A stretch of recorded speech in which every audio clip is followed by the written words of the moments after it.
歡迎收看客家名錄學習。每日嘅客語新聞第60屆公布，顯示建中將客家人士總共42項入圍。客家委員會10月9號特別期盼入圍交流會，戲劇節目老公布入圍團隊70交流。今天客家人士創作界多方面才能，主任委員顧兆輝到現場感謝所有創作者界代表，有讓入圍者加油打氣。以先祝賀廣東拿到金獎，顧處會表示感謝所有創作者老團隊仍然頭天投入客家人士老公布界耕耘。今年入圍名單地圖做得看到金龍因檢驗公布，仍然挑戰主持，呈現客家創作人才界多種能力老創新力。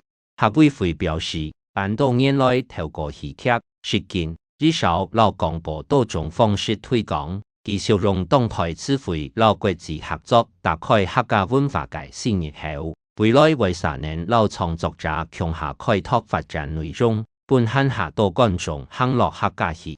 以上係客家名錄學人界報道。